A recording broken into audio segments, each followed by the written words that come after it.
अतीक अहमद के समर्थक हैं या उसके बेटे के एनकाउंटर पर संविधान की या फलान ढिमकान की दुहाई दे रहे हैं, वो तमाम लोग कहीं ना कहीं आतंकवादी विचारधारा से प्रेरित हैं। विकास दुबे ब्राह्मण था, कोई ब्राह्मण विरोध करने नहीं गया योगी आदित्यनाथ का, कोई ब्राह्मण विरोध करने नहीं गया था, किसी हिंदू ने विरोध नहीं किया कि विकास दुबे का एनकाउंटर योगी जी ने क्यों किया। लेकिन आपका समर्थन यह बता रहा है कि अतीक अहमद के बेटे के एनकाउंटर पर आपके पेट में दर्द हो रहा है। अतीक अहमद के बेटे असद अहमद पर जिसका एनकाउंटर हो गया और उसके एनकाउंटर होने के बाद ज्यादातर लोगों के पेट में दर्द शुरू हो गया है। गजब का कुलबुल कर रहा है कि एनकाउंटर क्यों किया जा रहा है, एनकाउंटर कैसे किया जा सकता है, यह संविधान के लिहाज से ठीक नहीं है, फलाना ढिमकाना, तरह तरह की बातें हो रही हैं। हमने सोचा कि उन तमाम पहलुओं पे बात करें। आपको एक बार हम बताएं कि अतीक अहमद है कौन, पता ही नहीं है। जो लोग कह रहे हैं कि अतीक अहमद का एनकाउंटर, उसके बेटे का एनकाउंटर सही नहीं है, सच में कह रहा हूं, कसम से कह रहा हूं, उसको पता ही नहीं है कि अतीक अहमद था कौन। अगर ये पता चल जाए ना सर, तो आप एनकाउंटर पर यकीन मानिए सवाल नहीं होगा। एक चीज तो मानना पड़ेगा योगी आदित्यनाथ को, एक चीज मानना पड़ेगा, ये वो मुख्यमंत्री है कि अगर आप इनके शासनकाल में खुली चुनौती दीजिएगा तो बख्शने वाले नहीं हैं। बस इतना समझ जाइए कि हाई कोर्ट में जब उसकी सुनवाई हो रही थी तो तकरीबन 10 जज उसको सुनवाई से खुद को उन्होंने अलग कर लिया। सोचिए, और इस बात पे 1-2 बार नहीं 1000 बार मैं जोर दूंगा, 1000 बार, कि हाई कोर्ट के जो जज होते हैं, हाई कोर्ट के जज, ये मैं हवा में नहीं बोल रहा हूं, ये सारा कुछ न्यूज चैनलों से निकाला हुआ डाटा है कि हाई कोर्ट से तकरीबन 10 जज उसको फैसला देने वाले समय से उन्होंने खुद को अलग कर लिया कि अतीक अहमद वाले मामले में हम फैसला सुनाएंगे ही नहीं। आपको लगता है कि वो अतीक अहमद साधारण है? उसका आतंक साधारण रहा होगा। और उस अतीक अहमद को सपा पार्टी ने, अखिलेश यादव जी ने, उनके जो पिताश्री हैं मुलायम यादव, उन्होंने टिकट दिया, विधायक बनाया, सांसद तक पहुंचा दिया, और लोग यहां बकैती कर रहे हैं, लोग यहां संविधान की दुहाई दे रहे हैं, फलाना ढिमकाना कर रहे हैं। अरे अतीक अहमद लगातार कम से कम 20 साल तक निर्विरोध जीतता रहा, उसके खिलाफ कोई खड़ा ही नहीं हुआ। और अतीक अहमद के खिलाफ खड़ा हुआ एक बार जिसका नाम था चांद बाबा, और अभी नतीजा आया नहीं था और चांद बाबा का मर्डर हो गया। लोकतंत्र की हत्या इसको करना कहते हैं कि आप इतने बड़े डॉन हैं, इतने बड़े डॉन हैं कि आपके खिलाफ कोई पर्चा भरने तक की हिम्मत नहीं करता है। और मुझे नहीं पता, मैं ओपन कह रहा हूं कि जितने लोग अतीक अहमद के समर्थक हैं या उसके बेटे के एनकाउंटर पर संविधान की या फलान ढिमकान की दुहाई दे रहे हैं, वो तमाम लोग कहीं ना कहीं आतंकवादी विचारधारा से प्रेरित हैं। वो प्रेरित है उस विचारधारा से। अगर आप प्रेरित नहीं होते तो आप कभी इस बात का समर्थन नहीं करते, कभी समर्थन नहीं करते। लेकिन आपका समर्थन यह बता रहा है कि अतीक अहमद के बेटे के एनकाउंटर पर आपके पेट में दर्द हो रहा है।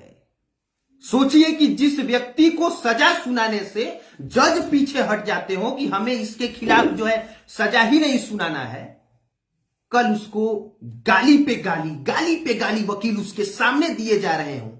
अब इससे ज्यादा दुर्दिन मुझे नहीं लगता है कि योगी आदित्यनाथ जी से बेहतर कोई दिखा सकता था या दिखा सकता है।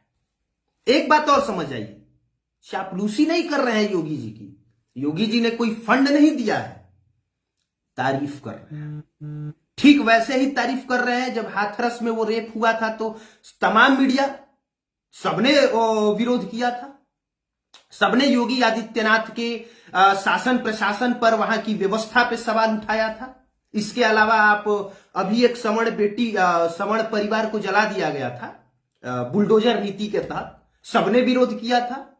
तो जब गलत होता है तो योगी आदित्यनाथ की भी बुराई होती है, लेकिन जब सही हो, जय योगी बाबा, जय योगी बाबा तमाम लोग लिख रहे हैं, और लिखा जाना चाहिए, इस काम के लिए लिखा जाना चाहिए। तो ये चीजें हैं। पहला 2 चुनाव अतीक अहमद निर्दलीय लड़ता है और जीत जाता है, और सिर्फ निर्दलीय नहीं, याद रखिएगा, उसके खिलाफ पर्चा भरने तक की। देखिए 2 चीजें हैं, और 2 चीजों से आपको समझ जाना है कि अतीक अहमद कौन। 10 बार हाई कोर्ट के जज खुद को उसको फैसला सुनाने से अलग कर लेते हैं, उसके खिलाफ कोई पर्चा भरने तक की हिम्मत नहीं करता है, और बाकी उसके अपराधों की फेहरिस्त इतनी लंबी है कि 100 से ज्यादा तो उस पर आपराधिक मुकदमा दर्ज है। अमन वर्मा ने लिखा है कि अभी यूट्यूब से पैसे आना बंद हो जाए तो सारा पत्रकारिता गायब। अभी डॉक्टर को पैसा देना बंद कर दीजिएगा तो इलाजों गायब कर देगा, इंजीनियर को पैसा देना बंद कर दीजिएगा तो रोड बनाना गायब कर देगा, मुख्यमंत्री विधायक सांसद का सैलरी बंद कर दीजिएगा तो भी वो लोग लड़ेगा, लेकिन जैसे ही भ्रष्टाचार बंद होगा वैसे ही वो लोग विधायक और इसका चुनाव लड़ना बंद कर देगा। क्या बात कर रहे हैं, बिना पैसे का तो कुछ नहीं होता है। काहे आपके पेट में दर्द हो रहा है? पत्रकारिता ऐसा चीज थोड़ा है कि फ्री में किया जाता है। बैठने के लिए, चलने के लिए, वीडियो बनाने के लिए, कैमरा के लिए, माइक के लिए स्टेमिना, पैसा सब कुछ लगता है, पैसा आता है, हम लोग करते हैं। तो ये सब बकलोली, अगर इस तरह का बकलोली कमेंट करना है तो निकल जाइए यहां से, मत देखिए। जबरदस्ती थोड़े बैठा के कहते हैं हमारा वीडियो देखिए, आप नहीं देख रहा है जाइए। हमको पता है कि हमें लोग देखने वाले हैं, प्यार करने वाले लोग हम देखेंगे। 2-4 को तुम लोग चिरकुट छापाते रहते हो बीच बीच में, अच्छा लगता है तुम लोग को जवाब देते हुए भी, दिल से बता रहे मजा आता है तुम लोग। हाँ ये सही बात है, रविशंकर कुमार ने जो 50 को हाथ जोड़ के भेजा है ये बहुत अच्छी बात है। AK शर्मा ने लिखा है कि योगी बाबा जैसा सीएम बिहार में होना चाहिए। अब छोड़िए बिहार का महाराज, हम गए थे उस सिद्धू मूसेवाला का जब मर्डर हुआ था, हम पंजाब में गए थे उसका न्यूज कवर करने के लिए, वो अभी भी मेरे चैनल पे है, आप लोग देखिएगा। पंजाब के लोग डिमांड कर रहे थे कि योगी आदित्यनाथ जैसा सीएम पंजाब में होना चाहिए, और सिर्फ योगी आदित्यनाथ ही, जो पंजाब में गैंगवार चलता है उसको सिर्फ योगी आदित्यनाथ ही खत्म कर सकते हैं। विरोध कीजिए, लेकिन सच ये सच मान लीजिए कि योगी आदित्यनाथ इकलौते ऐसे सीएम हैं जिनको पूरा देश में जाना जाता है, पूरा देश में। और इसीलिए जानते हैं क्योंकि योगी आदित्यनाथ का काम बोल रहा है। अब इस चीज से किसी के पेट में दर्द हो रहा है तो वो दर्द होना चाहिए, किसी को बुरा लग रहा है तो उसको बुरा लगना चाहिए। ये सब बुरा लगने वाली बात है तो उसको बुरा लगना चाहिए। लेकिन एक चीज हम जरूर कहेंगे कि मुझे नहीं पता कि ऐसे लोग क्यों हैं कि ऐसे अपराधियों का समर्थन करते हैं। क्या मिलता है? योगी आदित्यनाथ के ही शासनकाल में विकास दुबे का एनकाउंटर हुआ ना। विकास दुबे ब्राह्मण था, कोई ब्राह्मण विरोध करने नहीं गया योगी आदित्यनाथ का, कोई ब्राह्मण विरोध करने नहीं गया था। किसी हिंदू ने विरोध नहीं किया कि विकास दुबे का एनकाउंटर योगी जी ने क्यों करवाया, जबकि हकीकत उस समय उत्तर प्रदेश का चुनाव होने वाला था और लोगों ने, ब्राह्मणों को भड़काने की लोगों ने कोशिश की कि योगी आदित्यनाथ से ब्राह्मण भड़क जाए, इनका वोट बैंक कम से कम फॉरवर्ड बेल्ट का और ब्राह्मणों का कम से कम बिगड़ जाए। लोगों ने कोशिश किया पर ब्राह्मण भड़के नहीं। ब्राह्मणों को पता था कि विकास दुबे निहायती घटिया इंसान है, उसको जितना गाली दिया जाए कम है। हम गाली नहीं देते हैं, वैसे शब्दों का प्रयोग नहीं करते हैं, नहीं तो हम उसके लिए करते। और योगी आदित्यनाथ को सबने वोट भी दिया। लेकिन हमको नहीं समझ में आ रहा है कौन लोग हैं भैया जो असद अहमद के एनकाउंटर पे रो रहे हैं, पेट में दर्द हो रहा है, कुलबुला रहे हैं।